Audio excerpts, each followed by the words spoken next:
केंद्रीय खेल मंत्री अनुराग सिंह ठाकुर ने मध्य प्रदेश के जबलपुर में दिल्ली की आम आदमी पार्टी के खिलाफ जमकर आग उगली है।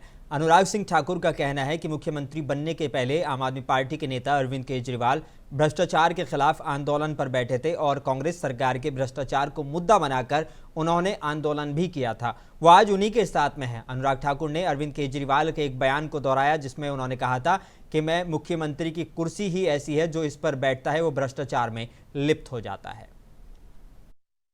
दिल्ली में मैं यही देख रहा हूं कि एक भ्रष्ट सरकार जो आम आदमी पार्टी की है, जिसके उप मुख्यमंत्री, स्वास्थ्य मंत्री से लेकर सांसदों तक जेल में है, जो कभी भ्रष्टाचार मिटाने के नारा देते थे, धरने पर बैठते थे, आज भ्रष्टाचारियों को बचाने के लिए धरने पर बैठे हैं। एक बड़ा बदलाव आपने देखा होगा।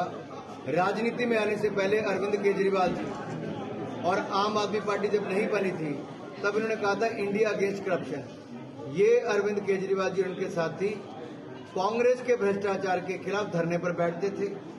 अब अरविंद केजरीवाल जी अपने भ्रष्ट साथियों को बचाने के लिए धरने पर बैठते हैं। यही बदलाव है। सत्ता में आने से पहले, राजनीति में आने से पहले कहते थे कि इस कुर्सी में कोई खोट है, जो बैठता है उसको भ्रष्टाचारी हो जाता है।